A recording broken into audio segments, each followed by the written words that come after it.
Est-ce que c'est le même trac sur scène que sur un plateau de télé? Non, non, c'est pas du trac, ce sont des frissons. Ce sont des frissons un peu de crainte, mais des frissons de bonheur aussi. Ce sont des frissons. Alors que la télévision, vraiment, quand vous êtes en direct, là, vous savez qu'il y a 2 millions de personnes qui vont vous voir, et vous êtes en face d'écrivains notoires, vous avez un peu le trac, enfin un petit peu le trac. Vous avez comme une sorte de... Comme si l'oxygène vous manquait pendant quelques secondes. On est en apnée. Voilà, en apnée, voilà, Ouais, c'est quelques ça. secondes. Ouais. Est-ce que là, c'est... Est-ce que la scène, elle érotise? Ah si. Est-ce qu'elle érotise Écoutez, il va falloir que je regarde ça la prochaine fois, de près. Je vais regarder ça de près. C'est curieux quand même, cette question. Pourquoi cette question? Mais parce que je pense que oui. Parce que vous pensez... Ah oui. Vous avez des souvenirs, Beaucoup d'artistes le disent. Ah bon? Oui. Ah bon? Oui. Ceux qui ont des fans, vous voyez, d'ailleurs vous-même, vous en avez des fans. Oui, bien sûr. Et beaucoup de fans, d'ailleurs. Oui, c'est pas... Mais enfin, l'érotisme... Bon, écoutez, je vais regarder ça de près, je vous appelle. Est-ce que vous avez souvent pris des coups vous, dans la vie? Parce que vous paraissez toujours, voilà, joyeux, enthousiaste, mais nécessairement, vous en avez pris. Oui, bien sûr. Vous les dissimulez tout le temps? Non, il ne s'agit pas de les simuler, il faut les vivre, les coups. On les vit, mais on ne se prend pas sur la place publique pour dire « Ah, vous savez, là, je suis malheureux, je suis malheureux, je suis malheureux ». C'est pas ça, non, pas du tout. Vous avez des coups, vous avez des chagrins, des gros chagrins, des malheurs qui vous tombent dessus. Moi, je n'en ai pas eu heureusement beaucoup, mais il faut vivre avec, et puis le temps passe, et vous savez que le temps est le meilleur médicament qui soit. Vous êtes croyant? Je l'ai été beaucoup. J'ai été enfant de cœur dans ma vie, mais malheureusement, la foi m'a abandonné. Quitté? Oui, je dis malheureusement parce que je pense que... C'est plus facile? Ben oui, de croire? oui, je crois que c'est plus facile, mais je veux dire que je connais des personnes qui ont la foi et je les trouve souvent admirables. Pas toutes, hein, pas toutes. Mais enfin, j'en connais. Et donc, c'est quand même quelque chose qu'on a dans la vie ou qu'on n'a pas. Bon, actuellement, je ne l'ai pas. Et quel rapport vous avez avec la mort? Se rapproche. Mais vous vous dites c'est fini, c'est terminé derrière? Oh oui, oui. Malheureusement, je ne suis pas très optimiste sur la suite. Et quant à la mort, j'en parle un peu d'ailleurs dans le livre, même si le livre est assez joyeux, j'en parle un peu parce qu'elle se rapproche bigrement et qu'il faut bien compter avec elle. Est-ce que, vous savez, Stéphane Hessel disait, évidemment, ce livre, c'était sur l'indignation. Êtes-vous indigné vous-même?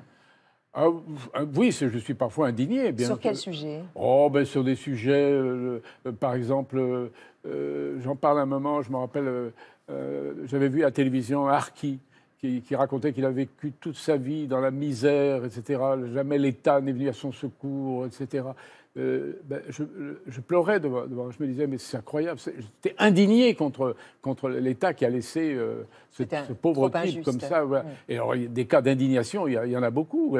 Quand vous voyez des gens dans la misère, comment ne pas être indigné? Et malheureusement, ces gens-là, on en voit de plus en plus, même dans nos beaux quartiers. Même dans nos beaux quartiers, il y en a de plus en plus qui sont là, on les voit. Et ils nous regardent. Quel est votre rapport justement avec ceux, par exemple, qui mendient, qui tendent la main? De temps en temps, on donne quelque chose, bien entendu. Et en même temps, par exemple, dans mon quartier, ils sont tellement nombreux qu'on ne peut pas passer son temps à distribuer. Mais il faut de temps en temps ouvrir son cœur et son portefeuille. Vous les regardez ou vous tentez de fuir leur regard? Ça dépend. Des fois, ça dépend de l'humeur à laquelle on est. Des fois, on a envie même de leur parler, puis d'autres fois, on a envie de passer vite. Alors, c'est vrai qu'on est allé rencontrer des personnes parce qu'il y a des amitiés profondes autour de vous. Quel est le rôle d'ailleurs de l'amitié pour vous?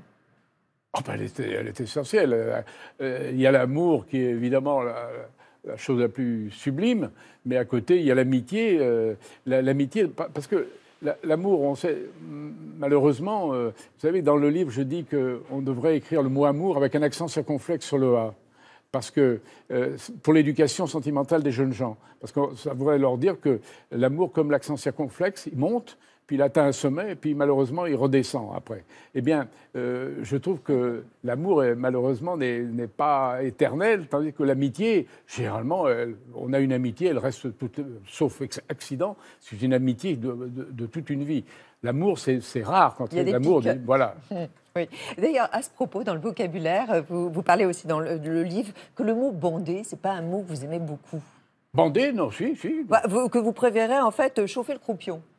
Oui, non, mais ça, c'est une expression un peu... c'est une expression...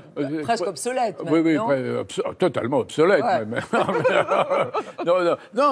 Non, je me suis dit, mais c'est incroyable que j'ai jamais, lisant un livre d'Eschnoz, je me suis dit, tiens, lui, il emploie le mot bandé, moi, j'ai jamais osé l'employer. Pourquoi? ça, bah oui. Oui, bandant, c'est pas bandé, Oui. c'est bandant. C'est bandant. Et alors, moi, je mettais sexy, bon, mais bandé, finalement... Non, bandant, c'est un très joli mot. Alors, c'est drôle, c'est qu'il est considéré comme familier alors, un peu considéré comme le petit Larousse, pas très bien noté par le petit Larousse.